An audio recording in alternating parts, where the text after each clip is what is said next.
Les grands esprits. Bienvenue à une nouvelle émission de cette série, dont tous les invités ce soir sont du 19e siècle. D'Irlande et d'Angleterre, Oscar Wilde. De France, Flora Tristan. De France également, Henri Bergson. Et finalement du Canada, le commandeur Alphonse Desjardins.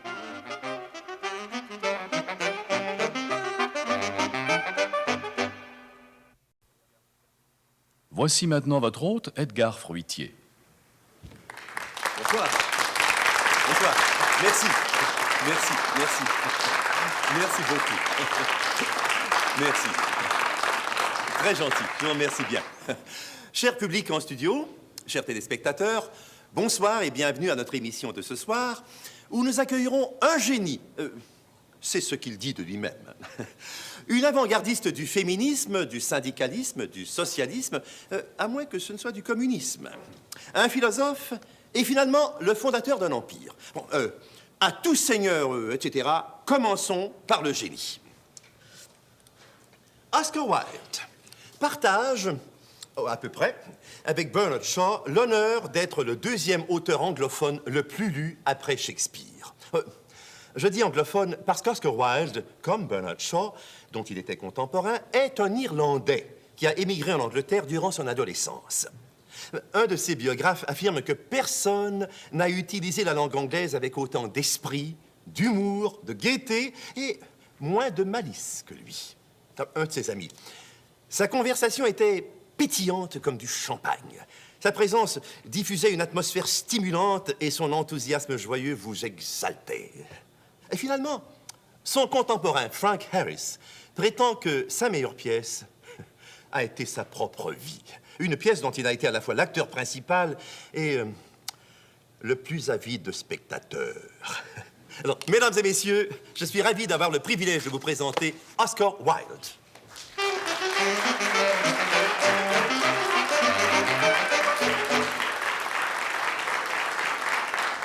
Défense de fumée? Fasciste?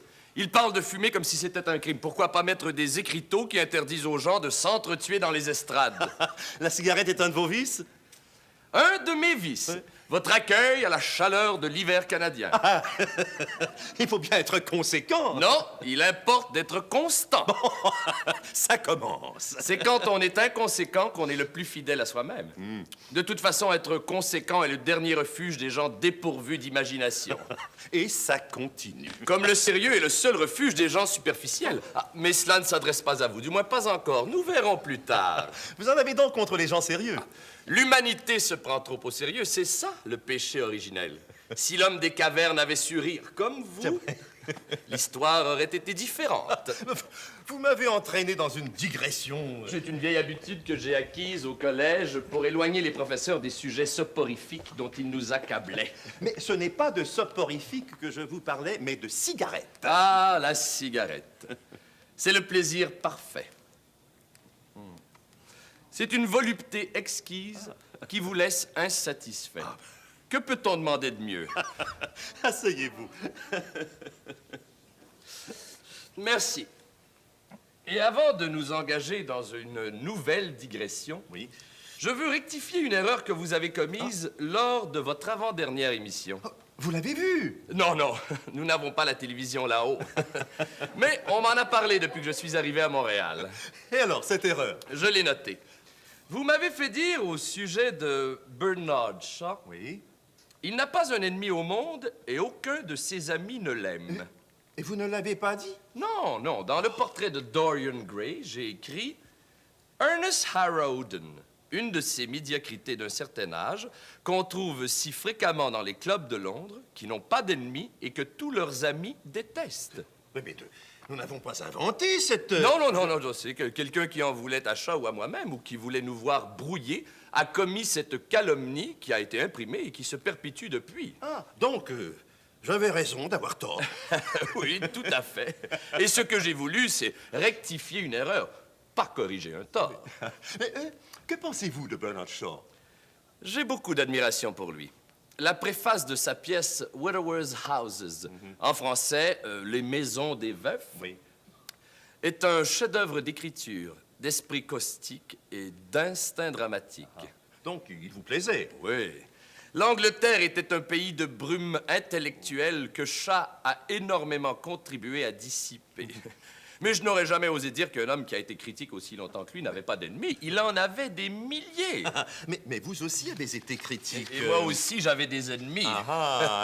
Oui, vous avez été critique au Pall Mall Gazette de 1885 à 1890. Qu'est-ce qui vous en est resté? Que le 19e siècle était un âge prosaïque. Ah, tiens. Mais à en juger par les romans qu'il a donnés, ce n'était sûrement pas l'âge de la prose. C'est pas tendre pour les romanciers. Ils ne méritaient pas de tendresse, mais ce n'était pas leur faute. Les romanciers sont embrochés sur les cornes d'un dilemme. Ah, lequel? S'ils ne fréquentent pas la société, leurs romans ne sont pas lisibles. Mais s'ils la fréquentent, ils n'ont pas le temps d'écrire. Donc, les romans... Oh, je ne veux surtout pas les démolir. Les romans sont la seule source de détente pour ceux qui sont intellectuellement sans emploi. Mais si vous avez accepté de faire de la critique, c'est que vous y croyez. Pas avant d'en faire. Ah non, pourquoi?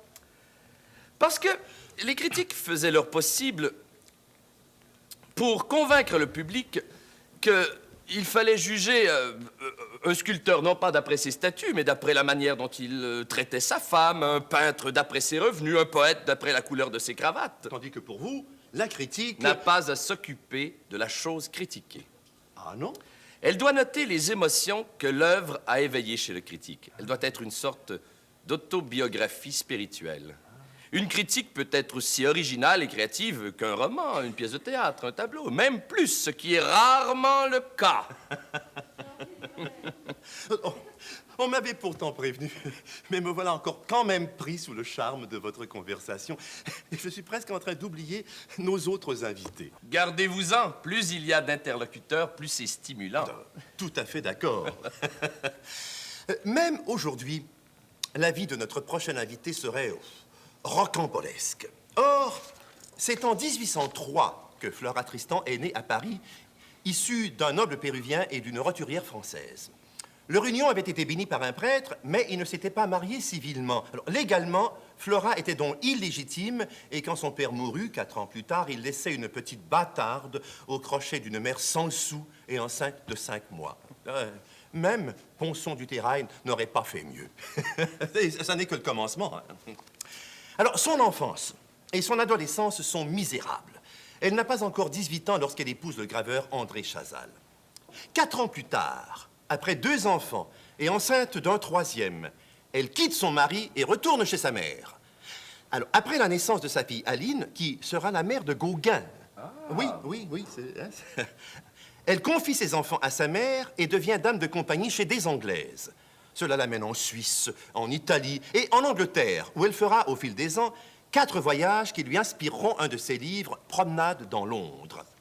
Son mari lui enlève sa fille plusieurs fois, mais Flora finit toujours par la reprendre au prix de nombreux procès, de violentes altercations et d'arrestations.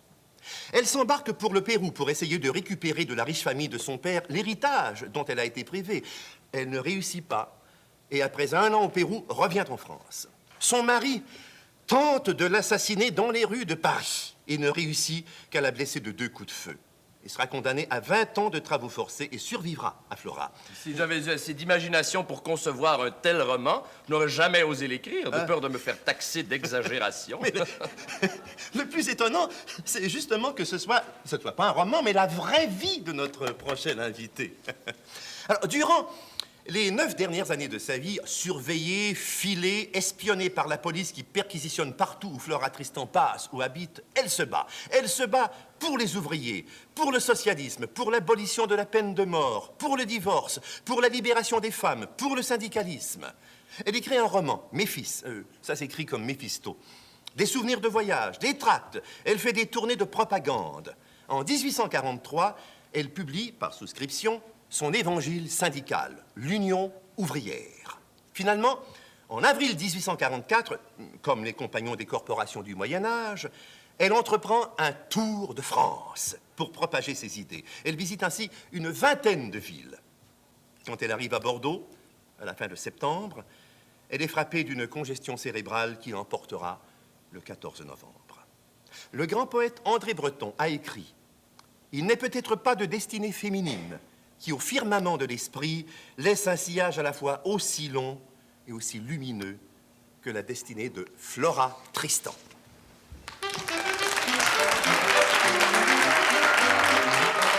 Vive les prolétaires! Vive les travailleurs unis! Rien n'a plus de succès que l'excès. Vive les femmes! Vive les femmes libres!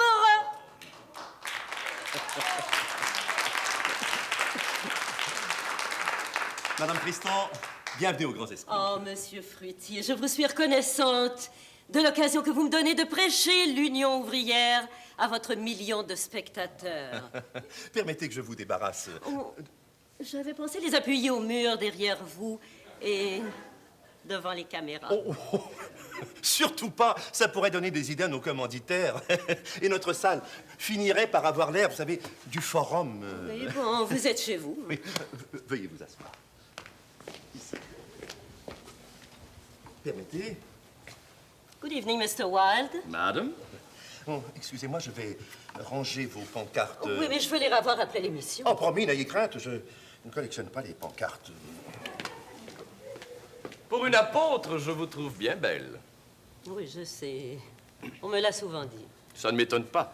La beauté est un piège dans lequel tout homme sensé aimerait bien se faire prendre. Oh, c'est un piège que je n'ai jamais tendu délibérément.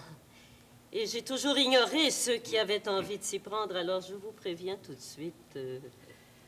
C'est tout à fait inutile d'essayer de me séduire. Madame, je vois que vous me connaissez bien mal. Je vous assure qu'avec moi, vous ne courez aucun danger. Ni vous avec moi. Ah!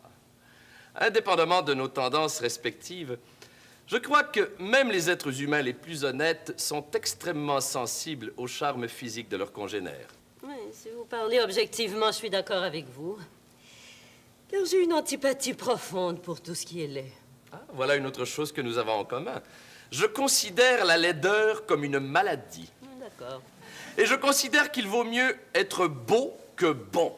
Mais il vaut mieux être bon que laid. C'est très spirituel.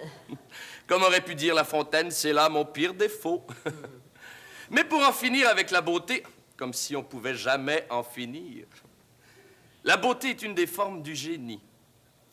En fait, supérieure au génie, parce qu'elle n'a pas besoin d'explication. Oh, Monsieur Wilde, vous savez fort bien tourner un compliment. Ah, c'est plus facile avec vous qu'avec Madame Yvette Gilbert. La chanteuse? Mhm. Comment ça?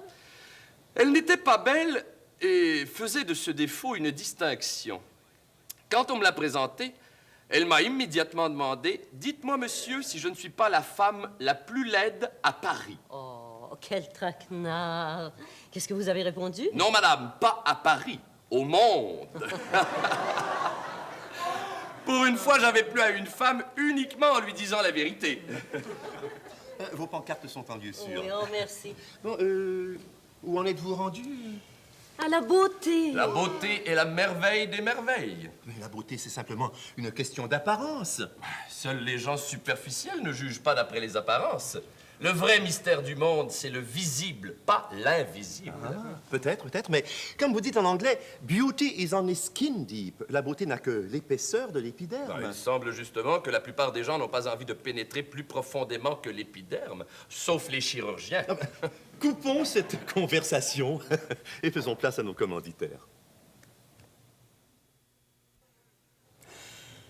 Mesdames et messieurs, comment vous présenter un philosophe? Il est impossible de vous résumer sa pensée ou son œuvre en quelques mots. Aussi, vais-je me contenter de vous lire diverses citations à son sujet. En lui présentant le prix Nobel en 1928, l'Académie suédoise disait par la bouche de son représentant « L'art génial et captivant avec lequel Henri Bergson sait présenter ses idées est exceptionnel. Ces images ont le mérite extraordinaire de jeter plus de lumière sur sa pensée qu'une analyse abstraite. Parmi les penseurs de nos jours, il n'est pas seulement le plus original, mais probablement aussi l'artiste le plus achevé.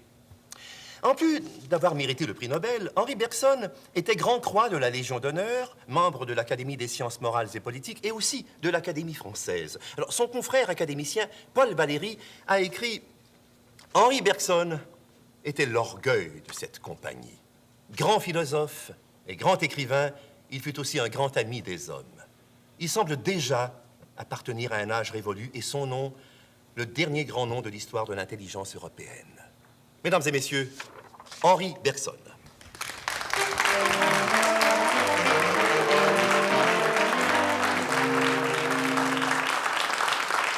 Monsieur Bergson, c'est un grand honneur pour moi d'accueillir un si grand penseur que vous. Merci. Veuillez prendre place. Mais vous êtes déjà, et je vois que je serai en excellente compagnie, madame, cher et irrationnel, monsieur Wilde. Bonsoir, que pensez-vous? Pardon? Je dis, que pensez-vous? C'est la seule question que des êtres civilisés devraient se poser quand ils se rencontrent. Je pense que grâce à vous, nous allons sûrement rire et que tous ensemble, nous allons essayer d'évoluer. Je vous en prie. Merci. Monsieur Bergson, en plus d'être un grand honneur, c'est également un privilège de vous avoir parmi nous. Dans quel sens l'entendez-vous? Oui, parce que je sais que vous avez fait imprimer une formule qui se disait comme suit. Monsieur Bergson aurait voulu être agréable à monsieur Untel, mais il a dû se faire une règle absolue de ne répondre à aucun questionnaire et de ne donner aucune interview. C'était pas la meilleure manière de propager ses idées. Et malgré cette formule, vous êtes devenu célèbre. Oui, non, mais il faut comprendre que je répandais ma pensée par mes écrits. Donc, j'avais besoin de solitude. Oui. Quant à la célébrité, c'était le dernier de mes soucis. Heureusement que vous n'étiez pas dramaturge. Heureusement. Mais rassurez-vous, monsieur Fruitier, au sujet de cette fameuse formule, je suis beaucoup plus disponible maintenant qu'à l'époque. Bon, merci. Madame Tristan, vous avez amené des ouvriers à réagir. Dans quel sens? Mais voyez-vous, j'ai toujours pensé que l'action des ouvriers ne devait pas être la révolte à main armée. Non, l'émeute sur la place publique, l'incendie ni le pillage. Oh non, la destruction, au lieu de remédier à leurs maux, ne fait que les empirer. Donc, vous n'êtes pas révolutionnaire. Non, je proteste contre tout ce qui émane de la force brutale. Et je trouve que la force brutale ne peut rien organiser. Elle ne peut que détruire. Et je ne veux pas que la société soit exposée à souffrir de la force brutale, laissée entre les mains du peuple, pas plus que je ne veux qu'elle soit exposée à souffrir de la force brutale, placée entre les mains du pouvoir. Dans l'un et l'autre cas, il y a injustice et conséquemment désordre. L'action des ouvriers n'est pas de renverser l'ordre établi, mais de renverser les lois qui le régissent. Et cela n'est pas révolutionnaire. Monsieur Fruitier, je trouve cette rencontre extrêmement fatigante. Ce n'est pas étonnant, vous avez déjà beaucoup parlé. Non, c'est parce qu'il me faut écouter pendant de longs moments. C'est épuisant de ne pas parler. Il faut bien écouter parfois, si Non, on non, veut. non, non, non. Les gens intelligents n'écoutent jamais. Et les gens bêtes ne parlent jamais. Oh, je sens que je dois prendre la parole pour vous présenter notre dernier invité. En 1854, François Roy, dit Desjardins, a 44 ans. Sa femme, sa troisième femme, Clarisse Miville, dit Deschênes, en a 26. Ils sont mariés depuis 11 ans et le 5 novembre, elle donne naissance à leur 8e enfant, Alphonse. Pauvre Clarisse.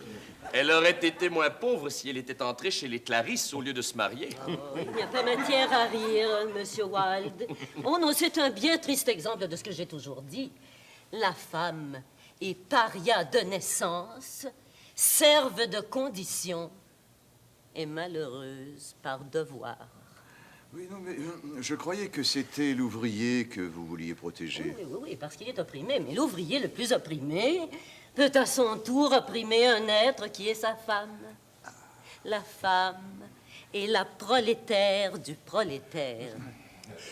Nous aurons l'occasion de revenir sur ce sujet, Madame Oui, j'y Tristan. compte bien. Oui, mais pour le moment, je voudrais revenir à ma présentation, qui ne manquera sûrement pas de vous intéresser, Madame Tristan. Alors, Alphonse Desjardins fut le 8e enfant de 15 enfants, dont 7 sont morts en bas âge. 15, ce n'était pas une femme, c'était une usine. Pauvre femme. Pauvre dans tous les sens du mot. Parce que son mari, alcoolique, n'a jamais pu garder d'emploi. Ah, le travail est le fléau de la classe des buveurs. Alors, c'est donc elle qui a dû gagner la vie de la famille en allant faire la femme de ménage, pendant que l'aînée des enfants, Marie-Clarisse, s'absentait de l'école pour garder les petits. Oui, une autre sacrifiée. Ah, en effet, hélas. Oui, mais depuis, les choses ont bien changé. Et aujourd'hui, pas ou peu de femmes subissent un tel sort. Et je suppose que vous considérez qu'on devrait embrasser les pieds des hommes par reconnaissance pour leur bonté. Ah non, pas du tout, pas du tout. Je trouve au contraire que les femmes doivent se féliciter d'avoir eu le courage de se battre et d'être enfin libérées. Ou d'être en voie de libération, Monsieur Fruitier. Oh non, elles ont encore bien des droits à acquérir, bien des portes à ouvrir. Peut-être, mais c'est à elles de se battre pour obtenir ce qui leur revient. Oui, et aux hommes de les comprendre, de les admettre et de les aider. Oui, mais si nous continuons ainsi, je ne réussirai pas à vous présenter notre dernier invité. Aussi, vais-je le laisser nous raconter lui-même sa vie et son œuvre et vous amener dès maintenant l'homme qui, à partir d'une si humble extraction, a réussi à fonder un vaste empire qui porte son nom. Mesdames et messieurs, le commandeur Alphonse Desjardins. Commandeur, monsieur la statue de Don Juan. C'est Dracula. Bonsoir. Commandeur, les grands esprits sont heureux de vous saluer et honorés de vous recevoir. Monsieur Fruitier, c'est un plaisir d'être parmi vous. Mais si vous me le permettez, j'aimerais faire une petite mise au point. Ah, à quel sujet? Mais je n'ai pas fondé un empire, j'ai simplement fondé les caisses populaires. Oui, mais qui sont devenus l'immense mouvement des jardins. Eh bien, après moi. Oui, mais vous l'aviez prévu. Et déjà, de votre vivant, vous aviez fait des plans pour ouvrir une caisse centrale et une fédération qui en aurait été des assises. C'est juste. Donc, pas de mise au point. Une mise au point. Je n'ai pas fondé un empire, j'ai simplement fondé ce qui est devenu le mouvement des jardins. Si vous voulez. Ah oui, oh non, décidément. Permettez. Je vous en prie. C'est moi, le garçon de vestiaire, ce soir. Après les pancartes, la cape. Je vais vous débarrasser. Voilà. Parfait, merci. Veuillez m'excuser et prendre place. Madame Tristan. Bonsoir, citoyen. Monsieur Wilde. Bonsoir, commandeur. Monsieur Berson. Bonsoir, monsieur Desjardins. Monsieur Fruitier vous a présenté comme commandeur. De quoi? De qui? Vous voyez ma médaille? Évidemment. Alors, je ne suis ni catholique ni numismate, de sorte que votre médaille ne me dit absolument rien. Ah, bon, je vois. Eh bien, je suis commandeur de l'ordre de Saint-Grégoire-le-Grand. Et cet insigne honneur m'a été conféré par sa sainteté le pape Pie X. Ah, ce n'est pas mon pape. Comment ça, votre pape? Vous venez nous dire que vous n'êtes pas catholique? Non, mais dans un moment de mysticisme effréné de ma jeunesse, j'ai failli le devenir. Et c'est lors d'un voyage à Rome que j'ai obtenu le privilège d'une audience et d'une bénédiction du pape du boulevard. Pape du boulevard. Pie IX. Je vois que vous en êtes au pape. Non, sur les boulevards. Eh bien, je vais vous ramener à Lévis, il y a un peu plus d'un siècle, et demander au commandeur de nous décrire le chemin qu'il a mené de petits pauvres jusqu'à patron de plus de 160 caisses populaires au Québec, en Ontario et même aux États-Unis. Eh bien, ce fut une route longue, pleine de virages et de déviations. D'abord, la pauvreté de ma famille m'a forcé à abandonner mes études à l'âge de 16 ans. Vous étiez donc un primaire. Pardon, secondaire. L'ère des dinosaures. Laissez tomber la préhistoire, voulez-vous? Tout ce que je voulais dire, c'est qu'après mon cours primaire, j'ai fait mon cours secondaire, enfin mon cours commercial au collège de Lévis. Ensuite, Ensuite, ma mère venait d'accoucher de son dernier enfant et il fallait gagner de l'argent, alors j'ai fait toutes sortes de métiers, débutant par celui de militaire.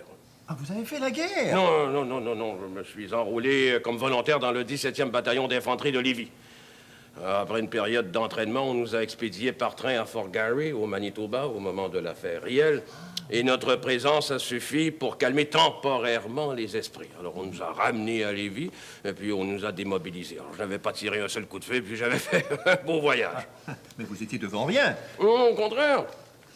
Je suis devenu journaliste, d'abord à l'Écho de Lévis, et puis ensuite au Canadien, le journal de mon frère aîné, Louis-Georges. Vous aviez un frère qui s'appelait Louis-Georges? Oui, ça vous étonne? Ah, beaucoup. Je connais un être remarquable qui s'appelle Louis-Georges. Et je croyais qu'il était unique au monde. Ah, ben, je suis désolé pour vous. Ah, mais vous en faites pas, je finirai bien par m'en remettre. Et lui aussi, sans doute. J'espère bien. Bon, vous voilà journaliste. Ah, ben, pas pour longtemps. 3 ans plus tard, en 1879, je deviens sténographe parlementaire à l'Assemblée législative de Québec, dont je publie les débats grâce à une subvention gouvernementale. Vous étiez casé. Eh bien, jusqu'à ce que le libéral trait d'union nationaliste Honoré Mercier prenne le pouvoir en 1890. Vous n'étiez pas libéral? Ah ben surtout pas. J'étais conservateur, tout comme mon frère Louis-Georges, alors député de Montmorency. Que je vous raconte. Un jour, Mercier s'était laissé emporter jusqu'à utiliser en chambre un langage indigne d'un parlementaire. Ça arrive encore, vous savez. Ah bon? Alors, comme il ne s'était pas excusé, j'ai publié ces mots tels quels. Il m'a demandé de les changer, j'ai refusé. Il a insisté, je lui ai tenu tête, il a coupé la subvention, et puis je suis devenu chômeur. Et à ce moment-là, vous n'étiez plus seul dans la vie. Non, en 1879, j'avais épousé Dorimène Desjardins, qui n'était pas ma parente. Et en 1890, nous avions déjà 6 enfants. Combien d'enfants avez-vous eu en tout? 10. Ouais, 4 filles, 6 garçons. Tel père, tel fils. Monsieur Wilde, ma femme et moi avons fait notre devoir. Oui, mais ça lui a pris plus de temps à elle qu'à vous. Ah ben... Sam... Ça, mesdames, je n'y étais pour rien. Comment? Vous n'y étiez pour rien. Ah, vous vous preniez pour Saint-Joseph, vous faisiez faire vos enfants par le Saint-Esprit. Non, mais ça, c'est carrément un blasphème. N'oubliez pas que le Seigneur a dit malheur à celui par qui le scandale arrive. Et moi, je dis malheur à celui qui se laisse scandaliser. Tout ce que je voulais dire, madame, c'est que je n'y suis pour rien si la nature a voulu que la femme porte durant 9 mois. Et vous y êtes pour quelque chose si elle porte. Bon, nous nous sommes beaucoup éloignés du chemin du commandeur. Merci, monsieur Fruitier. De rien, monsieur Personne, je ne fais que jouer mon rôle de modérateur. Commandeur, qu'avez-vous fait après l'affaire Mercier? Après l'affaire Mercier, j'ai fondé un journal, l'Union canadienne, ce qui m'a permis de tenir le coup jusqu'à ce que mes amis conservateurs me nomment sténographe francophone à la Chambre des communes d'Ottawa. Et c'est pendant mon séjour à la Chambre des communes que l'idée des caisses populaires a germé en moi. Et j'ai fondé la première caisse populaire à Lévis en 1900. C'est alors que vous avez abandonné votre poste à Ottawa Non, ça c'est la maladie qui m'a forcé à abandonner mon travail en 1917. Alors, si vous étiez encore à Ottawa, qu'est-ce qui s'est occupé de la Caisse populaire à Lévis et des autres qui ont suivi? Ma femme. Ma femme, Dorimène, dont on pourrait dire qu'elle a été la cofondatrice des caisses populaires.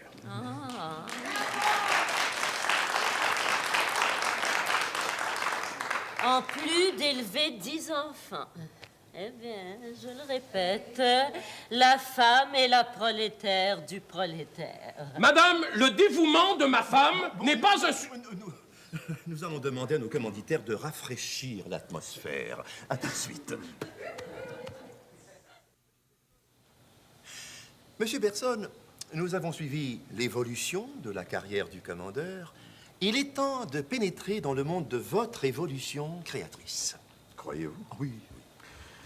Vous savez, la philosophie est rébarbative pour la plupart des gens. Alors, l'aborder par le biais de l'évolution créatrice, qui est un concept difficile à saisir, risquerait d'effrayer le public et de l'éloigner au lieu d'éveiller sa curiosité. Ah, ça, vous avez raison. Mais alors, quel sujet nous proposez-vous? Puisqu'il en faut un, n'est-ce pas? Oh, bah, vous savez, il y a des gens qui n'en ont pas besoin et qui sont capables de parler sans avoir rien à dire. Mais cela m'épouvante un peu. Oh, et moi qui aime tellement parler. Oui, non, je ne vous visais pas, mon cher Wilde. Une conversation avec vous est toujours une chose très intelligente et très stimulante. Et pourtant, je préfère monologuer. Ah oui, pourquoi? Bon, ça sauve du temps et ça évite les disputes. Ouais, non, moi, ce que je ne peux pas endurer, c'est parler pour parler. Je trouve ça insupportable. Moi, je ne peux parler que lorsque je veux soit préparer une action, et l'enseignement est l'action par excellence, soit obtenir un résultat précis. Le résultat que nous cherchons ici aux Grands Esprits, c'est d'inciter notre public à réfléchir et surtout à lire. Ah, c'est bien. Oui, mais vous ne nous avez pas encore dit quel sujet vous nous proposez au lieu de l'évolution créatrice. Le rire. Merci de cette illustration, monsieur Fautier. C'est un sujet, je l'ai remarqué, que vous connaissez bien. Oui. Je sais. Oui, mais n'est-ce pas un sujet léger pour un philosophe? Ah, mais non, au contraire.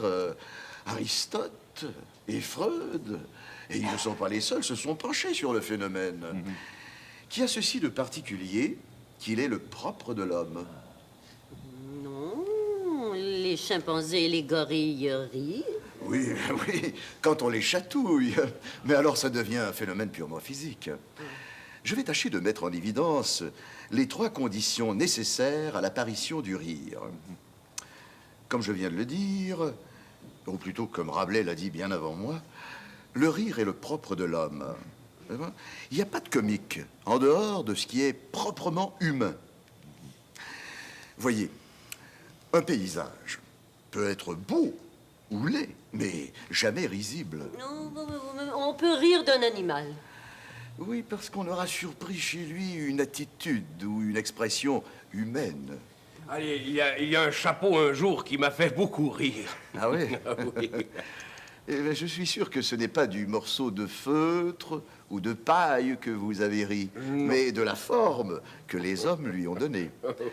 Donc, 1, le rire est le propre de l'homme.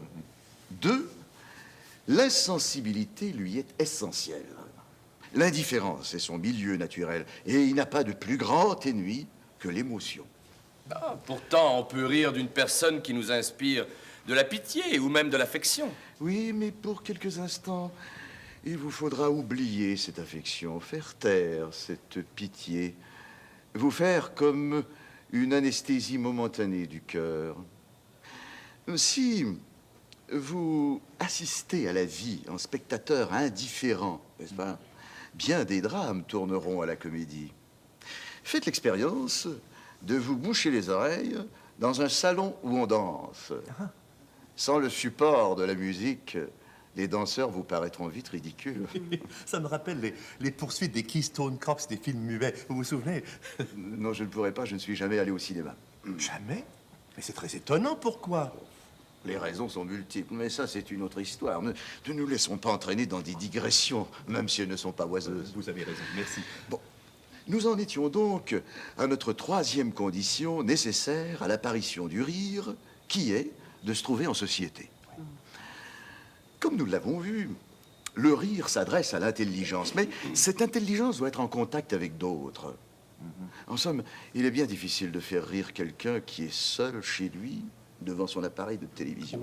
Comme tous les dramaturges et comédiens savent, plus le public est nombreux au théâtre, plus il rit. Parfois. Exact.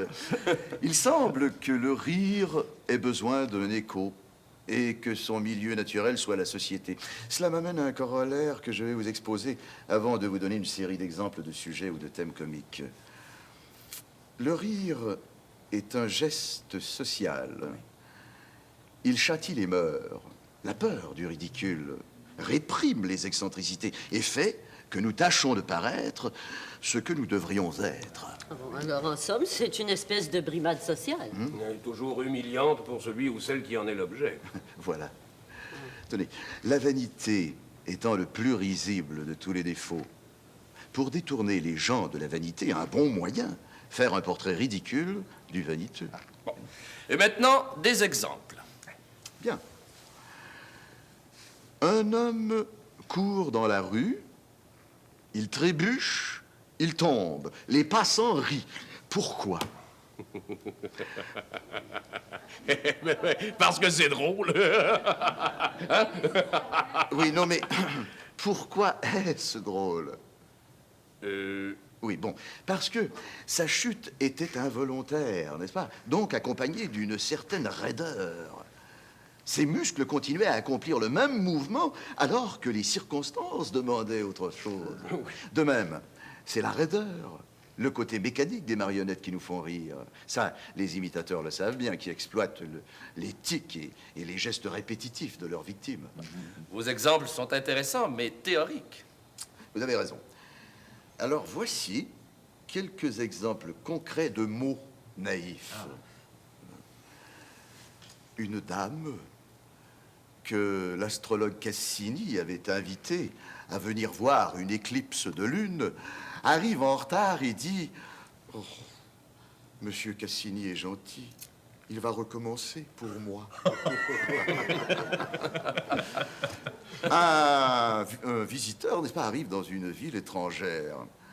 Apprenant qu'il y a dans les environs un volcan éteint, il s'écrie « Oh, oh, ils avaient un volcan et ils l'ont laissé s'éteindre. »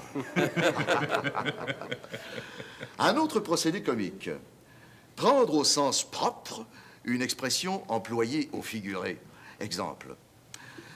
Une mariée de 40 ans a des fleurs d'oranger sur sa toilette de noces. Une mauvaise langue dit « Elle aurait droit à des oranges. » Merci, monsieur Bergson. Et maintenant... Mais comment merci? Je m'excuse, mais pourquoi me dites-vous merci? Je viens à peine d'esquisser quelques-uns des points de mon essai. Je voudrais, si vous m'en sais, laissiez monsieur l'occasion... Bergson, mais c'est tout le temps que nous pouvons consacrer à ce sujet à l'intérieur de notre émission d'1 heure. Non, mais cependant, comme je vous disais plus tôt, nous tentons d'inciter notre public à lire. Et je suis sûr que votre esquisse aura donné le goût à de nombreux téléspectateurs d'aller demander à leur libraire ou à leur bibliothécaire le rire d'Henri Bergson. Merci, monsieur Fruitier. Cela me réconcilie avec vous et avec les grands esprits. Ah, tant mieux. Et maintenant, chers Non, téléspectateurs... monsieur Fruitier, j'ai des choses à dire à votre public. Et monsieur Bergson? C'est précisément ce que j'allais vous inviter à faire. Et je vois que dans votre cas, nous ne chercherons pas le sujet longtemps. Oh non, c'est tout trouvé.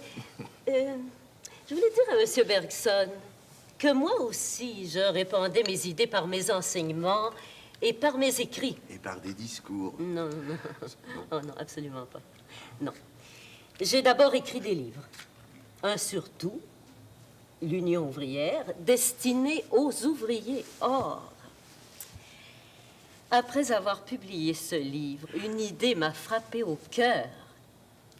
C'est que ce pauvre peuple était tellement abandonné, tellement surchargé de travail dès le bas âge, que les 3/4 ne savaient pas lire et que l'autre quart n'avait pas le temps de lire. Alors, ce n'était pas la peine d'écrire. Mais non, au contraire, il fallait d'abord écrire.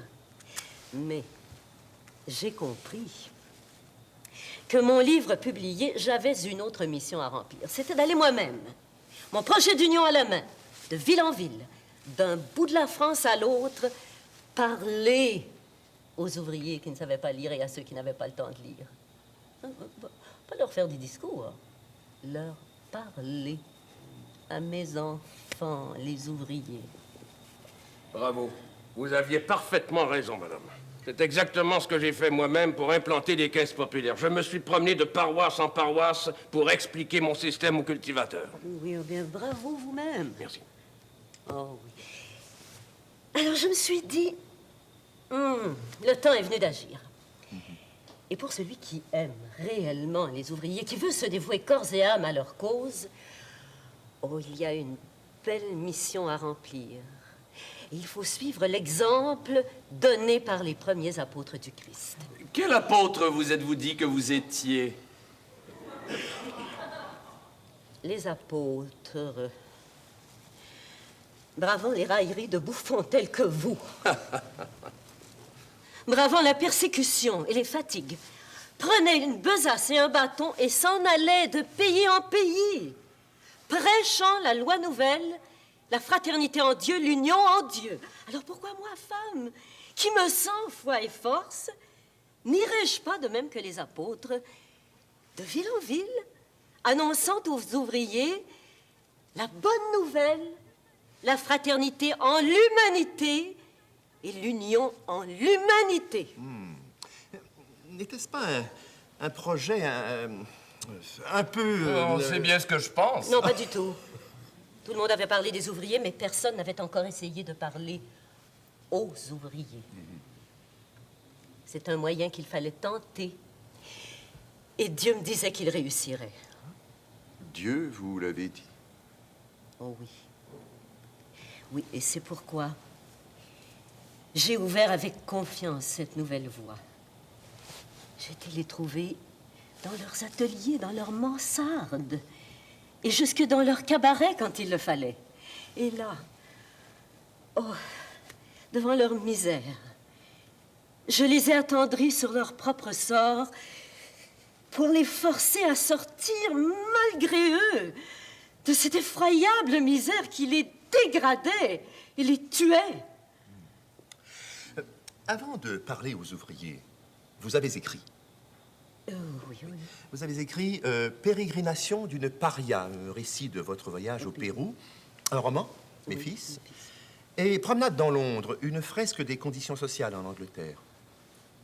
Et n'oubliez pas l'Union ouvrière. Ah non, ça, nous en parlerons longuement la semaine prochaine. Non, mais pour le moment, je voudrais vous demander pourquoi un récit de voyage?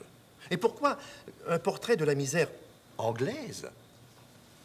Mais parce que celui qui voit dans chaque être humain son semblable, qui souffre de ses peines, qui jouit de ses joies, celui-là doit écrire des mémoires lorsqu'il est placé en situation de recueillir des observations.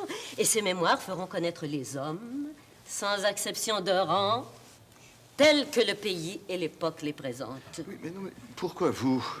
Pourquoi ne pas laisser ce travail aux journalistes dont c'est le métier?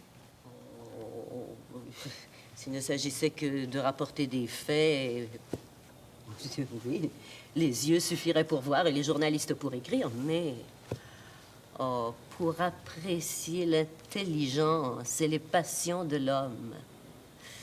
Non, l'instruction n'est pas seule nécessaire, il faut de plus avoir souffert, et beaucoup souffert.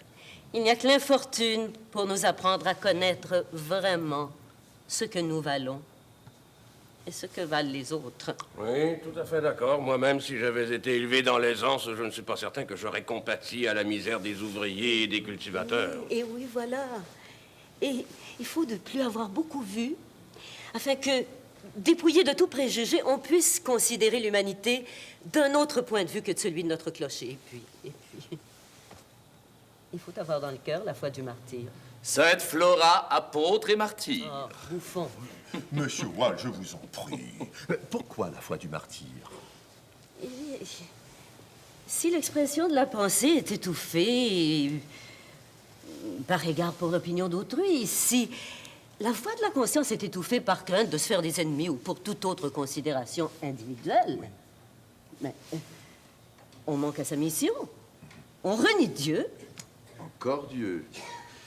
Pourquoi toujours Dieu, le Christ, les apôtres, les martyrs? Ça, c'est mon côté mystique. Un écrivain qui ne se sent pas le courage d'être vrai doit renoncer au sacerdoce d'instruire ses semblables. Va pour votre côté mystique. Mais du point de vue pratique. Pratique. L'utilité des écrits d'un écrivain résultera des vérités qu'ils contiendront. J'ai laissé aux philosophes comme vous, Monsieur Bergson, la découverte de vérités générales, et moi je n'ai parlé du vrai que dans le récit des actions humaines. Voyons, la vérité du récit des actions humaines est compréhensible par tous, contrairement à la vérité des philosophes. Merci.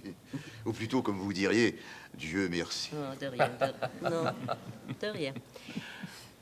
Voyez-vous, la connaissance des actions des hommes est indispensable à la connaissance du cœur humain.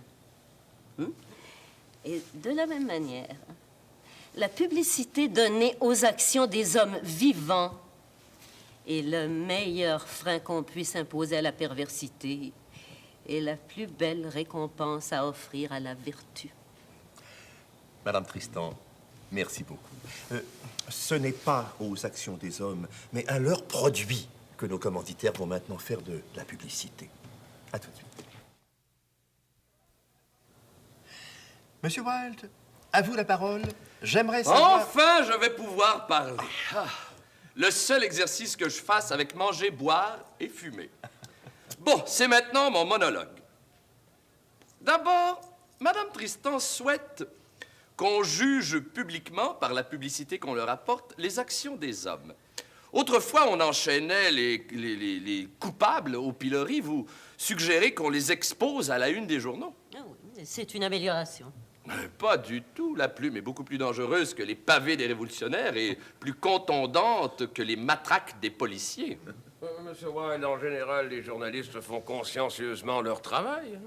Oui. Et s'excusent souvent en privé de ce qu'ils ont écrit en public.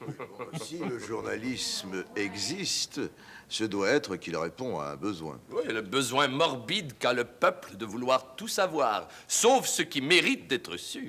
Mais n'empêche que le journalisme continue d'exister. Oui, il justifie sa propre existence par le grand principe darwinien de la persistance du plus vulgaire. Non, non, non, non. Le journalisme joue un rôle dans la société. Un rôle extrêmement important. Le premier ministre du Canada, le président des États-Unis règnent pendant 4 ans, tandis que le journalisme gouverne éternellement. Oui, donc vous condamnez le journalisme. Je n'oserais jamais. Je prétends simplement qu'au lieu de monopoliser le banc du juge, il devrait être en train de s'excuser dans le box des accusés. Oui, c'est ce que je disais. Monsieur White, vous avez passé 1 an aux États-Unis en 1882. Vous y êtes-vous senti à l'aise? Tout à fait. Bon. L'Angleterre et les États-Unis ont presque tout en commun, sauf la langue. Vous avez été bien accueilli? Oui, par les douaniers, à qui j'ai répondu que je n'avais rien à déclarer, sauf mon génie. Que pensez-vous de la civilisation américaine? Quel magnifique projet! Vous ne les trouvez pas civilisés? Non. Ils ont confondu les moyens et la fin. Ainsi, le téléphone n'est qu'un outil, et sa valeur réelle est la valeur de ce que les gens se disent quand ils s'en servent. Mais la vie artistique des États-Unis et des Américains est intense et variée. Aujourd'hui peut-être, mais sûrement pas quand j'y suis allé. Je me souviens de m'être dit que la découverte de l'Amérique marquait le début de la mort de l'art. Ah, pourquoi? À l'ouest des Rocheuses, j'ai rencontré un ancien mineur devenu riche et mécène.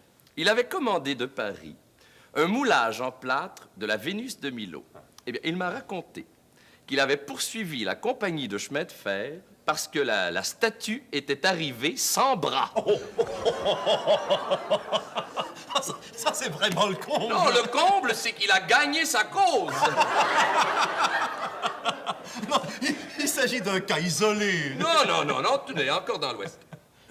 J'ai donné une conférence à des mineurs d'une mine d'argent. Vous choisissiez vos Non, auditoires. on me les imposait. Je leur ai parlé des premiers Florentins, et ils ont dormi aussi angéliquement que s'ils n'avaient jamais tué un seul Indien. Le nom de Botticelli les a tirés de leur léthargie parce qu'ils ont cru qu'il s'agissait d'un nouveau cocktail. Mais vous n'avez pas visité que des villes de mineurs. Non, je suis allé à Salt Lake City. Oui, la région des Mormons. Alors, que pensez-vous de leur polygamie? Oh, c'est très prosaïque. Ah oui? Mais ce serait tellement plus poétique de n'épouser qu'une femme et d'en aimer plusieurs. Pendant que j'étais dans la région, j'ai reçu un télégramme de Griggsville me demandant d'aller y donner une conférence sur l'esthétisme. Ça s'appelait comment, votre ville? Griggsville. Qu'est-ce que vous avez répondu? De commencer par changer le nom de leur ville. Mais, comme Chateaubriand et bien d'autres, vous avez dû aller aux chutes Niagara. Oui, bien sûr. Oui, alors? Une inutile masse d'eau qui tombe sur une inutile masse de roc. Convenez quand même que c'est une chute merveilleuse. La merveille serait que l'eau ne tombe pas. Toute jeune mariée américaine qui se respecte va y faire son voyage de noces. La vue de cette chute doit être une des premières, sinon une des pires déceptions de la vie matrimoniale américaine. Ah, tiens, pendant que nous sommes sur le sujet, que pensez-vous des Américaines? De jolies et charmantes oasis d'irrationalité dans un désert de gros bon sens. Et des Américains? À la rigueur, je peux admettre la force brutale, mais la raison brutale est insupportable et les Américains en abusent. Ils frappent en bas de l'intelligence. C'est déjà terminé. Merci à tous. Revenez-nous la semaine prochaine alors que nous vous ramènerons les mêmes invités. Bonsoir, au revoir. Je vais vous rapporter vos...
Voici maintenant votre hôte, Edgar Fruitier.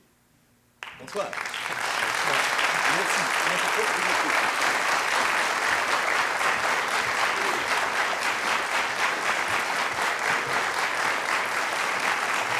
Merci, merci.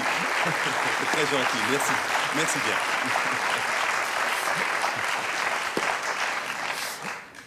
bien. Cher public en studio, chers téléspectateurs, nous espérions tous l'arrivée d'Oscar Wilde, mais il se fait attendre. Tout comme la dernière fois qu'il a donné une conférence à Montréal, le 20 mai 1882. Je lui poserai quelques questions à ce sujet s'il daigne nous honorer de sa présence. Mais il n'est pas question que nous vous fassions attendre, et je présente immédiatement nos invités présents à ceux de nos téléspectateurs qui ne les auraient pas vus la semaine dernière. D'abord, une avant-gardiste qui a été, avant la lettre, féministe, syndicaliste, communiste. Mesdames et messieurs, Flora Tristan. Bonsoir.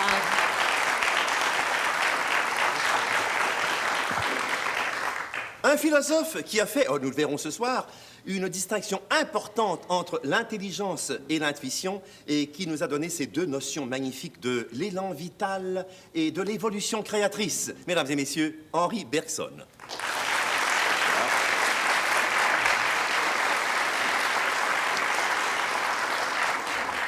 Et finalement, un homme qui, à force de lecture, de travail, de détermination, a créé en Amérique du Nord une nouvelle forme d'économie et l'empire, le mouvement auquel il a donné son nom, le commandeur Alphonse Desjardins. Bonsoir.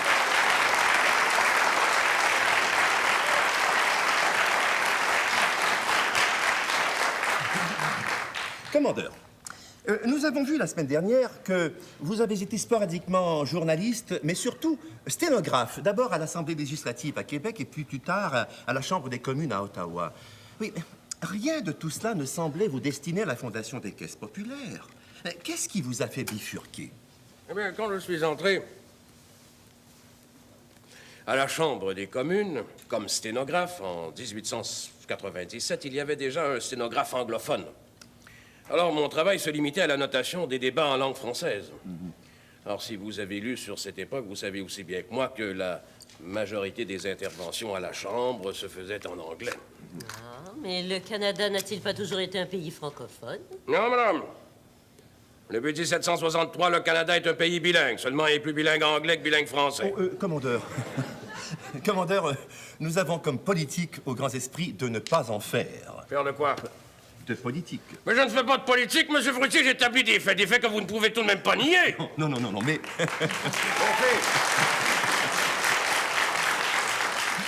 Comme votre caractère bouillant et légendaire, je ne voulais pas que vous vous laissiez emporter. Non, monsieur Fruitier, l'au-delà modifie les caractères. Tout ce que je voulais établir, c'est qu'en tant que sténographe francophone, j'avais beaucoup de loisirs. J'espère que vous n'avez pas été fonctionnalisé et que vous n'avez pas passé votre temps à le perdre. Non, au contraire. Dans un premier temps, j'ai écouté. Et dans un deuxième temps, j'ai étudié. Écoutez quoi? Les débats à la Chambre. Ah oui. Les députés, les ministres et leurs adjoints.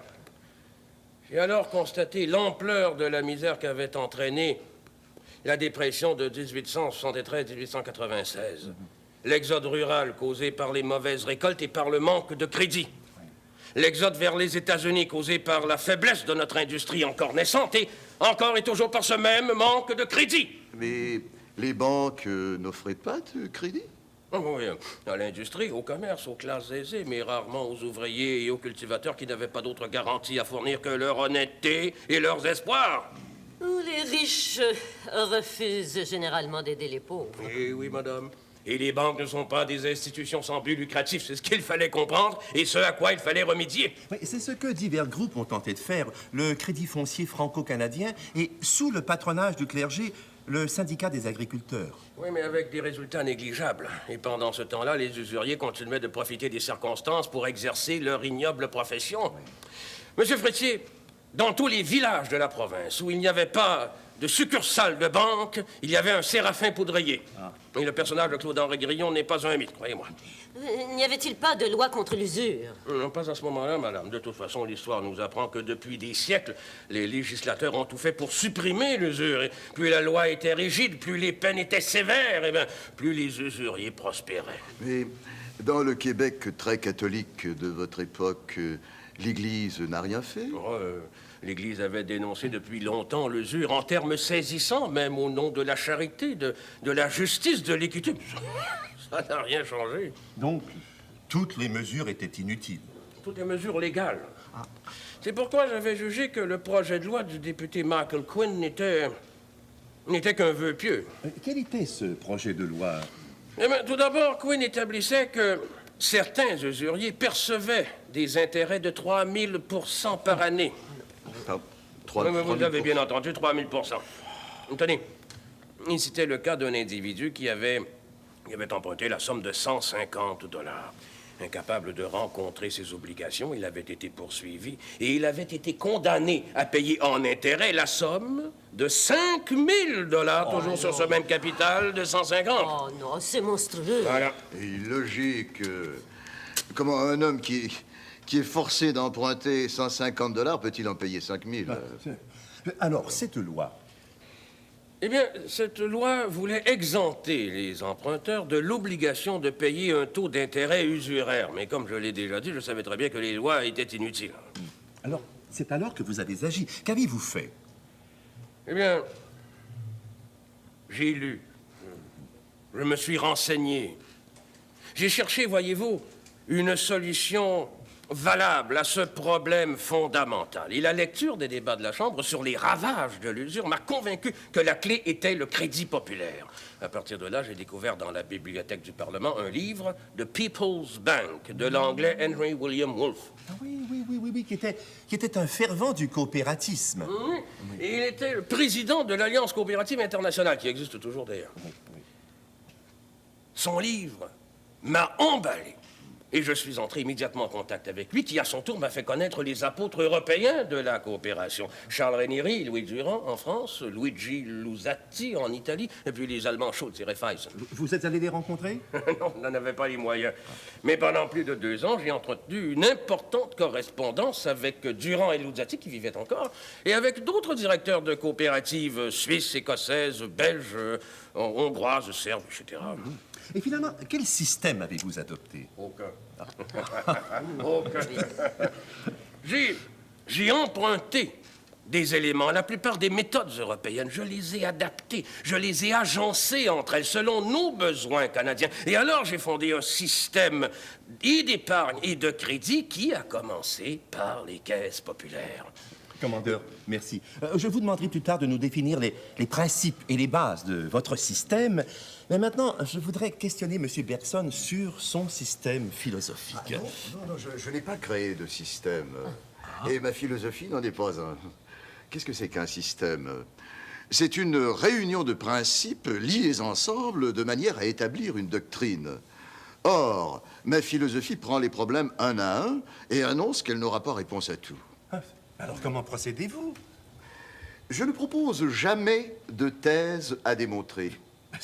C'est très inhabituel, pourquoi? Parce que...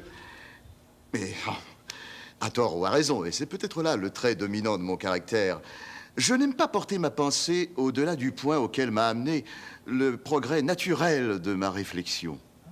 Mais n'est-ce pas là une forme de paresse intellectuelle, pas de manque de discipline ou de rigueur? Non, pas du tout, non, c'est plutôt une forme d'intégrité qui fait que je refuse de plier ma pensée aux données d'une hypothèse. ma pensée se développe en moi sans que je la conduise et m'entraîne ainsi vers des horizons que je ne soupçonnais pas. Des horizons lointains, fantaisistes, perdus. Non, non, non. Le but de toute notre recherche n'est-il pas de retrouver le réel? Ah oui, en effet, oui. Eh bien, l'horizon que j'espère atteindre, c'est le réel. Je veux modeler mon esprit sur le réel pour le comprendre. Mais le réel, qu'est-ce que c'est pour vous? Le réel m'apparaît comme une forêt immense, semée de beaucoup d'obstacles.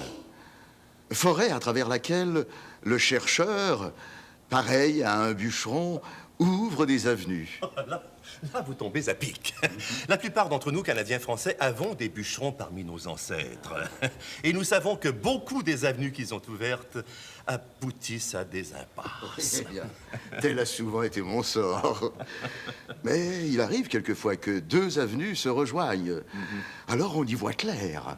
Et de cette convergence naît pour l'esprit le sentiment de la vérité. Oui, je vois clair à mon tour. Et je vois que cette conversation sur votre méthode de réflexion nous a entraînés loin de l'évolution créatrice. Ouais, c'est vrai. Bon, commençons par observer l'évolution de la vie. Ouais. L'existence dont nous sommes le plus sûrs et que nous connaissons le mieux est incontestablement la nôtre. Qu'en pensez-vous? Évidemment, oui. Bon, tout à fait d'accord. Eh bien, si je m'observe, je constate que je passe d'état en état, n'est-ce pas? J'ai chaud ou j'ai froid, je travaille ou je ne fais rien, je suis gai ou je suis triste, donc je change sans cesse. Oui, c'est très clair. Alors, après avoir été dans un état pendant un certain temps, je passe à l'état suivant. Oui, ça c'est l'impression que l'on a. Mais la réalité est que chaque état se modifie à chaque instant. Il se transforme, il s'enfle comme une boule de neige qui grossit à mesure qu'on la roule sur le sol enneigé. Oui, rien n'empêche qu'on passe d'un état à un autre. Oui, mais pas brusquement comme il nous semble. Là où il n'y a qu'une pente douce, nous croyons apercevoir les marches d'un escalier. La vérité est que la transition est continue, qu'on change sans cesse, et que l'état lui-même est déjà du changement. Mais quelle conclusion tirer de tout cela? Eh bien que pour en être conscient, exister consiste à changer. Changer en mûrissant et mûrir en se créant indéfiniment soi-même. Donc, changement égale évolution, évolution égale création. Voilà. Vous nous avez menés où vous vouliez. Ah non, pas du tout. Non. Je n'ai pas posé d'hypothèse. Ah. J'ai simplement suivi ma pensée qui cherche, et ma foi, si je vous ai entraîné avec moi, eh bien tant mieux. Coucou! Ah, le voilà. Me voici! Je suis Oscar Wilde. Bonsoir.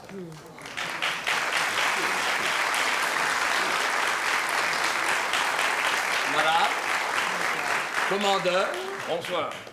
mon cher fruitier, Bonsoir. Monsieur Bergson. Bonsoir. Monsieur Wilde, vous avez beaucoup de retard. Mais comment cette petite montre peut-elle savoir ce que fait le grand soleil doré? Vous avez quand même beaucoup... Oh, la montre, c'était une boutade. Si je suis en retard, c'est que j'avais un engagement ultérieur. Je pense qu'il y a une autre raison à ce retard, parce que je remarque que vous avez l'air fatigué, vous avez les traits tirés. Seriez-vous malade? Non, pas malade, mais complètement épuisé. Le fait est que, hier, j'ai cueilli une prime vert. Elle en a été tellement malade, la pauvre, que j'ai dû la veiller toute la nuit. Ah, vous aimez les fleurs, hein? Oui, comme vous voyez. Mais j'ai un faible pour les primes verts. Un jour, j'en ai vu plusieurs dans la vitrine d'un fleuriste à Londres. Je suis entré, j'ai demandé au commis de les enlever de la vitrine. Il m'a répondu avec plaisir, monsieur, combien en voulez-vous? Et moi, je n'en veux pas. Je vous ai demandé de les enlever de la vitrine seulement parce que je trouvais qu'elles avaient l'air fatiguées.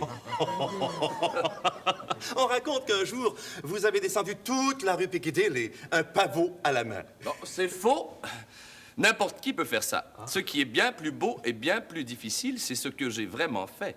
J'ai amené l'humanité entière à croire que je l'avais vraiment fait. Ouais, votre amour des fleurs est légendaire et réel, lui. Oui, mais l'art a des fleurs que les forêts ne connaissent pas et des oiseaux qu'aucun bois n'a jamais vus. Il fait des faits des mondes et peut tirer la lune du ciel avec un fil pourpre. Oh, ce n'est-ce pas? Avant de nous laisser entraîner dans le domaine de l'art... Mais vous n'avez pourtant pas la réputation d'un béotien. Ah, sûrement pas, sûrement pas. Mais c'est que j'ai dit à nos téléspectateurs que je vous soulignerai que c'est la deuxième fois que vous faites attendre le public montréalais. Vous faites allusion à mon passage ici en 1882. Exact. Que je vous explique. Je devais donner une seule conférence ici le 15 mai. Or, les organisateurs avaient dû refuser du monde. Et vous avez fait beaucoup d'argent, à 60% de la recette. Absolument pas. J'avais fait don de mon cachet au Women's Hospital. Oh, pardon. Mon talent n'était pas ma seule qualité. Il arrivait que l'altruisme en soit une autre. Trêve. Trêve d'humilité. Revenons à votre conférence. Ah oui. Donc, la salle était pleine de curieux, plus avides de voir comment j'étais vêtu que d'entendre ce que j'avais à dire, avec le résultat que la réaction à ma conférence sur les arts décoratifs, sans être glaciale, n'a sûrement pas été tropicale. Ah, et alors?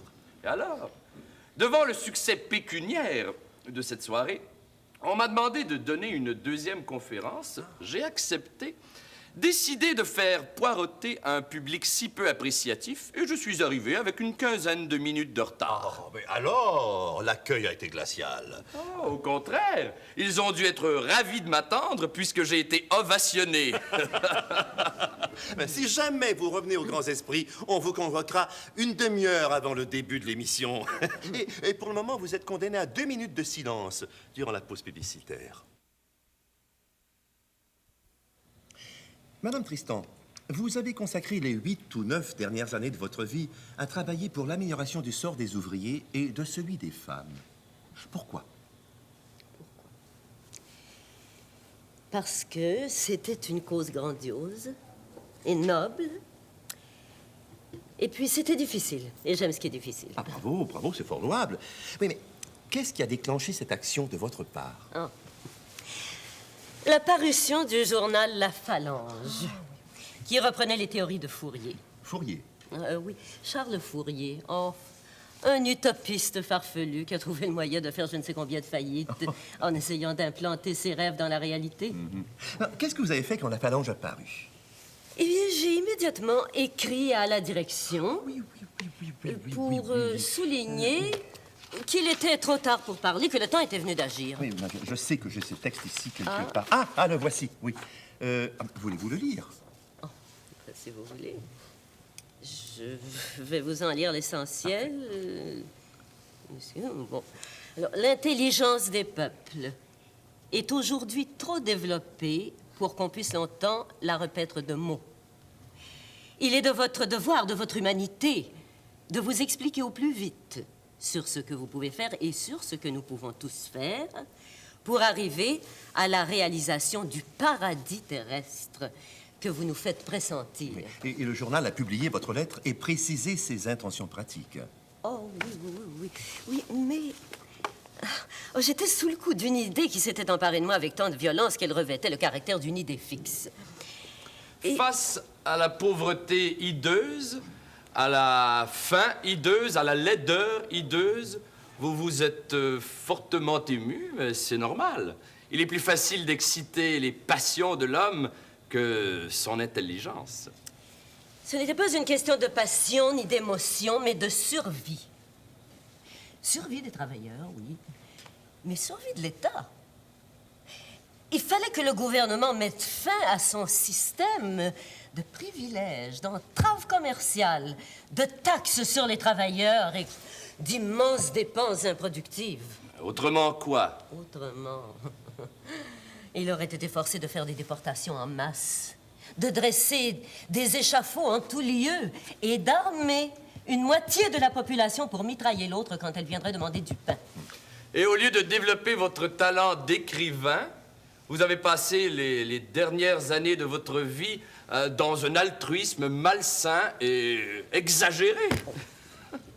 C'était pas un altruisme malsain et exagéré. Je n'ai pas humilié les ouvriers en leur faisant la charité. Non. J'ai semé des idées Et j'ai compté sur les ouvriers eux-mêmes pour les propager. Quelles étaient ces idées que vous avez semées? Il y en avait 4 principales. Le féminisme, le syndicalisme, l'universalisme et le socialisme. Comme nous avons commencé avec les ouvriers, oublions le féminisme. Oh non, pas question. Mais pour le moment seulement, nous y viendrons plus tard. Parlons d'abord du syndicalisme. Oui, ça devait être dangereux de propager cette idée, puisque à ce moment-là, on avait interdit aux ouvriers le droit d'association, n'est-ce pas? Oui, mais c'est précisément pourquoi il fallait changer l'ordre légal qui faisait que ceux qui ne produisaient rien possédaient tout et que ceux qui travaillaient 16 heures par jour pour produire tout ne possédaient rien. Et comment comptiez-vous opérer pacifiquement ce changement? Eh bien, en constituant la classe ouvrière, le grand parti prolétaire où tous s'aiment parce que tous sont égaux. Comment comptiez-vous constituer la classe ouvrière? En l'unissant, l'union fait la force. Je voulais que, par une union constructive, les travailleurs acquièrent à la fois la conscience de leur pouvoir et la force de l'imposer, afin de se trouver un jour au niveau du capital. Et je vous ferai remarquer que c'est exactement ce qui est arrivé. Et c'est dans ce but que vous avez publié votre livre, L'Union ouvrière. Oui. À combien d'exemplaires avez-vous tiré? 4000 qui se sont vendus immédiatement. Pour l'époque, c'était très bien. Vous avez dû faire un beau petit bagot. Envieux calomniateur, bouffon! Madame, je ne vous ai pas insulté. Non, mais pire! Vous m'accusez de faire de l'argent sur le dos des prolétaires et avec l'argent des souscripteurs, et c'est faux! Je m'étais engagée à ne pas toucher personnellement aux produits des ventes de mon livre. Les bénéfices des 2 premières éditions ont servi à en faire imprimer une 3e à 10 000 exemplaires 6 mois plus tard. Et vous avez rendu un immense service aux ouvriers de votre pays. À long terme, oui, mais ce n'était pas cela que je voulais. Je voulais l'union universelle des ouvriers et des ouvrières. Je rêvais, et je rêve encore, hélas, au jour tant désiré où nous serons tous hommes, frères, sœurs, sans nous distinguer par ces noms de Canadiens, de Russes, Français. Notre patrie doit être l'univers. Et ce livre, vous l'avez publié en 1843. Oui, c'est juste. Donc 5 ans avant le manifeste du Parti communiste de Karl Marx. Oui. Mais alors, le slogan « Prolétaires de tous les pays, unissez-vous » Eh oui. Karl Marx me l'a pris. Oh, non. Grand bien lui fasse, c'était pour la bonne cause. Madame Tristan, merci beaucoup. Je vous reviendrai pour parler du féminisme. Ah oui, j'y compte bien. Ah oui, oui. Commandeur, il y a une similitude entre l'union, l'association que prônait Madame Tristan, et vos caisses populaires qui reposent sur la coopération, l'association, elles aussi. Oui. Mais je ne suis ni socialiste ni communiste. Moi, monsieur, je suis catholique. Catholique! Et les caisses populaires ont la paroisse comme base. Et l'aide des prêtres a été vitale dès les débuts du mouvement. Mais, il se trouve même des gens pour dire que vous avez utilisé le clergé dans la fondation et l'opération de vos caisses. Je ne chicanerai pas sur le mot utilisé, là, qui me semble péjoratif, mais je vais vous dire pourquoi je n'avais pas d'alternative. Il me fallait embrigader les prêtres dans mes activités. Qui était uniquement une affaire d'argent. Comme je vois, l'argent vous répugne? Non, mais... je n'en veux pas. Ça ne sert qu'à ceux qui paient leurs factures et je ne paie jamais les miennes. Alors... Bouffon! Mais laissez donc parler le citoyen Desjardins. Merci, madame. Pour les Canadiens français de mon époque, le mot coopérative avait une connotation de socialisme, de communisme même. Or, le communisme, dans ce temps-là, tout comme encore aujourd'hui, était violemment combattu par l'Église. Parler de coopératisme, c'était éveiller en quelque sorte dans l'esprit des gens des images de péché, de damnation, d'enfer, de démons. Mais dans votre contexte, c'était un obstacle majeur. Comment l'avez-vous contourné? Eh bien, en 2 temps. D'abord, j'ai convaincu les évêques et les prêtres que mon projet n'était ni une fraude, ni une fumisterie, ni surtout du communisme. Et ensuite, je les ai amenés à convaincre le peuple de la même chose. Ah, c'était très habile, bravo. Et je comprends mieux maintenant le rôle du clergé dans votre travail de fondation des caisses. Son rôle ne s'est pas limité à cela, et plus tard, la présence du clergé a encore été capitale. Si vous le voulez bien, nous y viendrons plus tard. Pour le moment, je voudrais revenir à notre sujet. Vous nous disiez que vos caisses, votre système était basé sur l'épargne et le crédit. Pour aider les pauvres, vous vouliez les faire épargner? Oui? Ça vous étonne? Ah, je trouve ça grotesque et insultant. Et comment ça? C'est comme recommander à un homme affamé de moins manger. D'abord, M. Wiley, vous ne serez sûrement pas de mon avis. L'épargne est une vertu sociale. Pas d'accord. Mais ce qui importe, c'est que exiger des capitaux de nouveaux membres aurait été un obstacle invincible à un grand nombre d'entre eux. Et l'organisme aurait perdu du coup son caractère social qui présentait tant d'attrait et le mettait à la portée de tous. Oui, mais alors pourquoi l'épargne? Parce que, M. Fruitier, la caisse n'est pas un réceptacle de sommes d'argent accumulées d'avance à la recherche d'un placement rémunérateur, comme les banques. La caisse est une usine de capitaux créée par l'épargne. C'est l'épargne des sociétaires qui permet de dispenser le crédit. Mais là, vous n'avez rien inventé. C'est ce que les banques font depuis des siècles. Oui, je suis d'accord avec vous, M. White, mais les banques ne prêtaient pas. Enfin, prêtaient difficilement à nos sociétaires, les pauvres ouvriers, les pauvres paysans. Ah, les paysans. Mais quoi, les paysans? Des gens qui se lèvent tôt parce qu'ils ont tant à faire et qui se couchent tôt parce qu'ils ont si peu de choses auxquelles penser. Et sans eux, vous crèveriez de faim, gros bouffon. Bon, pour en finir avec l'épargne, j'ai lu que vous aviez même inauguré l'épargne scolaire. Oui, que vous avez appelé l'épargne du sou. Mais c'était sûrement pas pour amener des capitaux à vos caisses. Oh, attention, M. Fruitier. Durant la première année scolaire à Lévis, en 1907, 650 élèves ont déposé 1500 $, dont 900 étaient encore dans la caisse après les vacances. Et pour des enfants, en 1907, ben, c'était pas mal. Merci.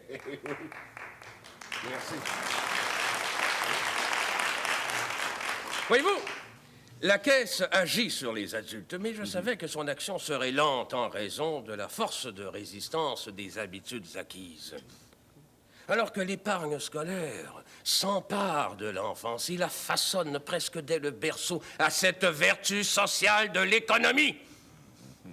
Et en plus, nous avons préparé ainsi de nombreuses recrues qui sont venues par la suite grossir les rangs des sociétaires des caisses populaires. Bravo, c'était fort astucieux. Bon, maintenant qu'on a vu l'aspect épargne de vos caisses, voulez-vous nous en expliquer l'organisation générale, le système de crédit? Eh bien, tout d'abord, je dirais que les caisses populaires sont l'expression de l'union pour la vie, et non pas de la lutte pour la vie. Formidable, bravo. Merci. Mais techniquement, disons que chaque caisse populaire des Jardins est une société coopérative et d'épargne et de crédit à capital variable et à responsabilité limitée. Et qui peut en faire partie? Tout individu, pourvu qu'il souscrive au moins une part sociale, et à la seule condition d'être honnête, sobre et travailleur. Mais ce n'est pas une association, c'est une congrégation. En quel sens est-ce une coopérative? Eh bien, parce qu'elle regroupe des personnes qui mettent en commun leurs épargnes pour se procurer mutuellement du crédit et parce que chaque sociétaire n'a qu'une voix aux assemblées générales, quel que soit le nombre de parts qu'il possède. Oui, et ce nombre est limité. Et pas arbitrairement, mais l'assemblée générale peut limiter le nombre maximum de parts qu'un individu peut avoir. Alors pourquoi établir un maximum? Eh bien, tout simplement pour éviter qu'un individu, ayant investi une forte somme, puisse exercer des pressions sur la direction en menaçant de retirer ses fonds. Pardon, pouvez-vous nous redire d'où vient le capital dont vous avez besoin pour consentir les prêts? Eh bien, des parts sociales et des dépôts des sociétaires.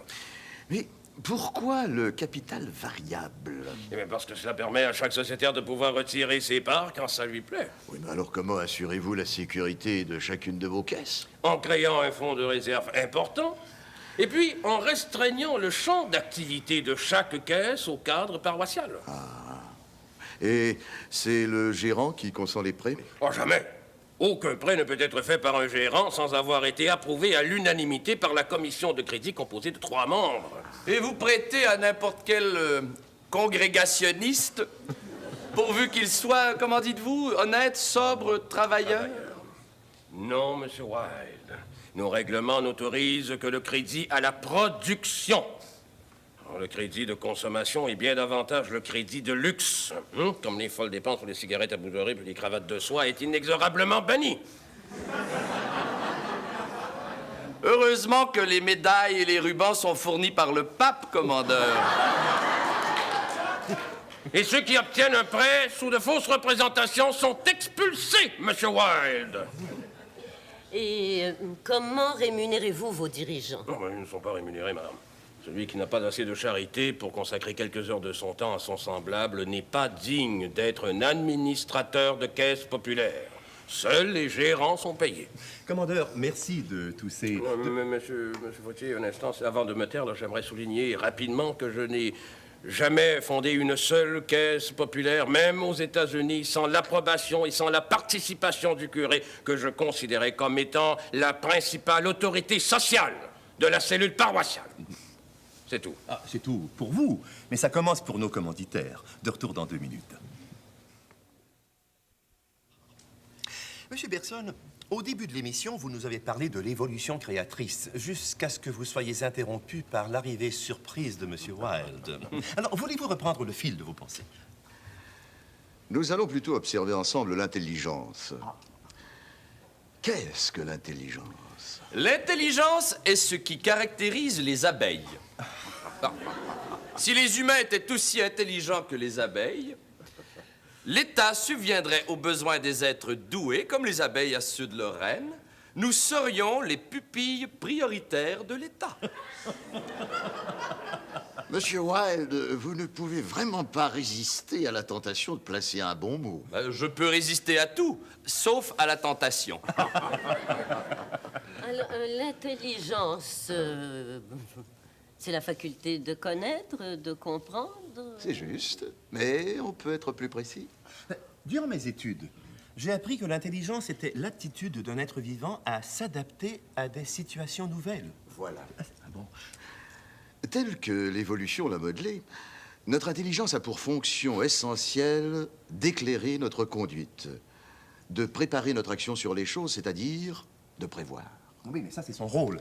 Mais j'aimerais savoir comment elle l'exerce, comment l'intelligence fonctionne. Son principe est que le même produit le même. Dans une situation, elle isole instinctivement ce qui ressemble au déjà connu pour pouvoir appliquer son principe, le même produit le même. C'est ce que font les comptables, les banquiers et les scientifiques. Oui. Contrairement aux créateurs, aux artistes qui utilisent moins leur intelligence que leur imagination, leur intuition. Exactement. Si j'avais eu un fils idiot, j'en aurais fait un poète ou un dramaturge.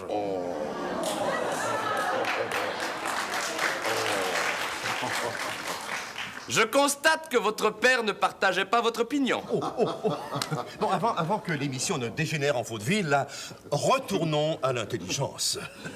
Monsieur Wilde avait raison. Comme d'habitude.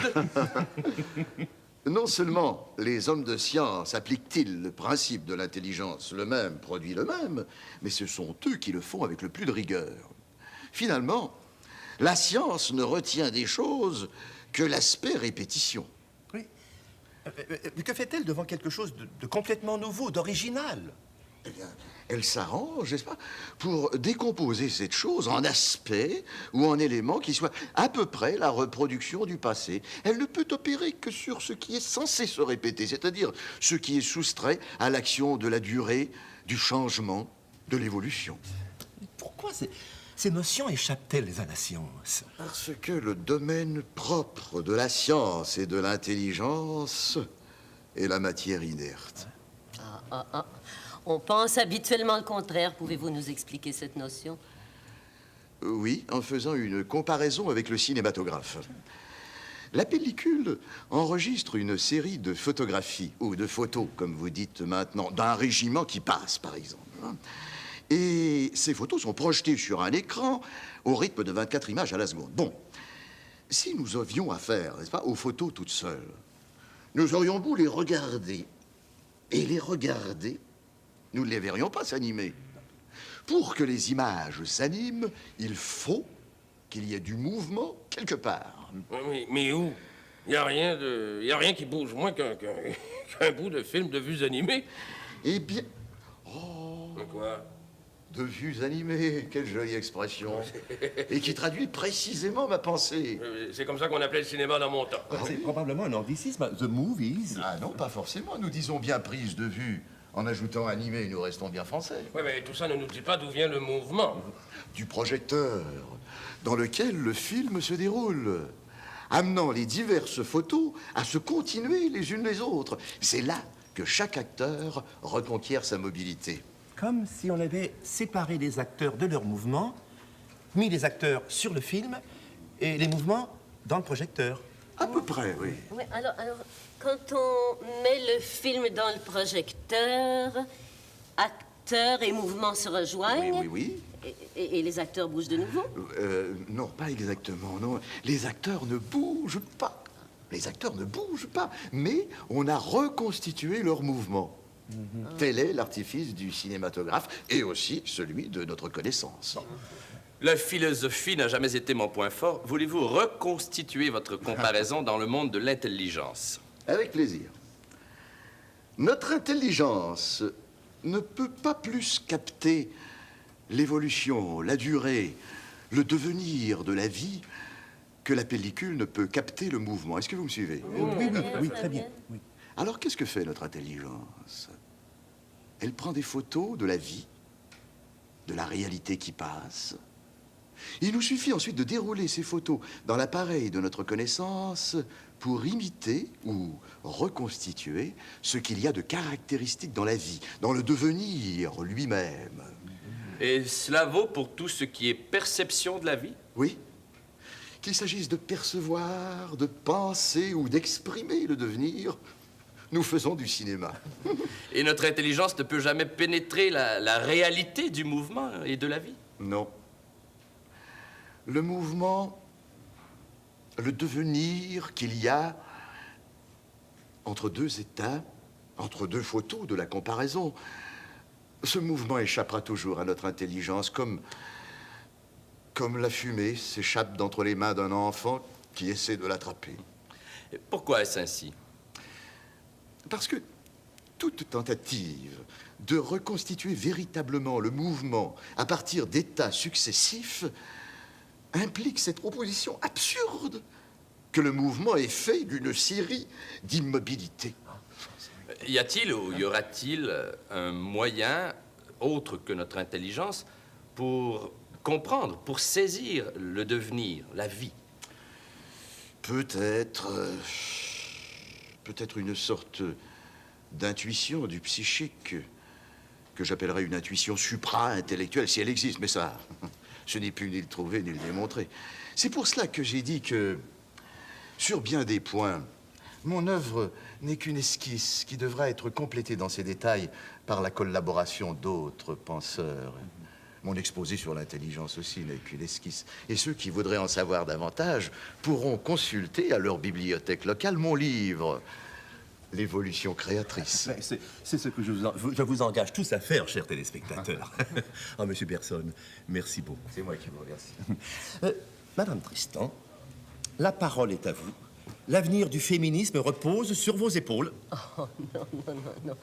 Oh non, l'avenir du féminisme repose sur les femmes d'aujourd'hui qui doivent continuer le combat commencé par Mary Wollstonecraft en 1792 dans son livre A Vindication of the Rights of Woman. C'est une œuvre impérissable.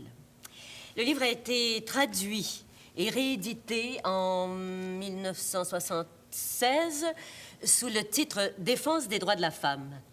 Oh, j'insiste pour que tout le monde le lise avant même de lire l'évolution créatrice.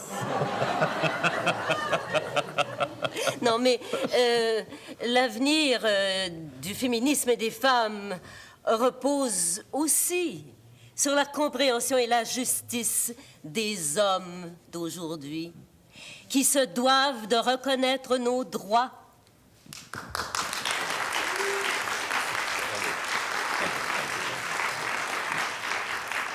Madame Tristan, quand avez-vous commencé à batailler pour le droit des femmes? Oh, dès mon mariage. La base convenable d'un mariage est l'incompréhension mutuelle. Ça n'a rien à voir. Madame Tristan, si je comprends bien, vous êtes mariée sans amour. Là. Vous n'aimiez pas votre mari. Non. Non, ma mère m'a forcée à épouser un homme que je ne pouvais ni aimer ni estimer. C'est à cette union que je dois tous mes maux. Mais ma pauvre enfant, c'était partir d'un bien mauvais pied. Oui, oui, oui, ce n'était que le commencement. En me séparant de mon mari, j'avais abandonné son nom pour reprendre celui de mon père. Bien accueillie partout, comme veuve ou demoiselle, j'étais toujours repoussée lorsqu'on découvrait la vérité. J'étais aussitôt exclue de la société. Mais pourquoi? Parce que le divorce avait été abrogé en France. Oh, j'ai fait la rude épreuve des malheurs qu'entraîne l'indissolubilité du mariage. Quel malheur? Eh bien, séparée de mon mari très jeune et sans fortune, j'ai dû subvenir moi-même, par mon travail, à mes besoins et à ceux de mes enfants. Tandis que si le divorce avait été rétabli en Ah, France... ben moi et les 300 000 femmes des mariages désunis de l'époque aurions pu contracter de nouvelles unions légales et qui auraient assuré à nos enfants la protection d'un père. Mais le Christ a dit, ne séparez pas ce que Dieu a joint. Hein? Oui, eh bien, moi, je dis, ne joignez pas ce que Dieu a séparé. Et je dis que la loi impose aux femmes séparées des obligations beaucoup plus lourdes que celles qui pèsent sur les épaules des hommes.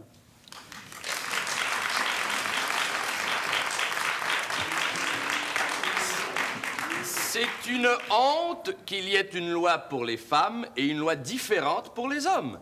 Je pense qu'il ne devrait pas y avoir de loi pour qui que ce soit. Monsieur Wilde, vous ne serez donc jamais sérieux. Oh, merci, Monsieur Bergson. D'autant que les philosophes aussi ont méprisé les femmes. Les philosophes? Oh, oui, les philosophes. Aristote a posé cette question stupide à laquelle, d'ailleurs, il n'a jamais trouvé de réponse. Les femmes ont-elles une âme? Le Christ n'a jamais ni méprisé ni écrasé la femme. Hein? Non, mais tous les autres prophètes l'ont fait, tenez. Ainsi, par exemple, la Genèse dit... Vous enfanterez dans la douleur, vous serez sous la puissance de votre mari et il vous dominera. Ah, vous applaudissez à cela. Eh bien, l'Ecclésiaste, mieux vaut un homme vicieux qu'une femme vertueuse. Et Mahomet dit dans le Coran... Les hommes sont supérieurs aux femmes. Vous réprimanderez celles dont vous aurez à craindre la désobéissance et vous les battrez. Non, je l'ai dit la semaine dernière, la femme a toujours été traitée en vrai paria. Madame Tristan, en réclamant des droits égaux pour la femme, vous réclamiez tous les droits, n'est-ce pas? Tous. Votre correspondance et vos relations avec Olympe Chotzko et Éléonore Blanc donnent l'impression que vous réclamez également les droits à l'homosexualité. Et vous? Avec qui faites-vous l'amour? Combien de fois par semaine? Pervers, voyeur, pipelet, Non, animateur du soir. Madame Tristan, Je ne vous dis pas bonsoir. c'est un scandale. Madame Tristan! Pardon, vous S'il vous permettez, plaît, vous Madame permettez. Tristan. Je vous demande pardon, je... Nous allons faire une pause publicitaire tout de suite.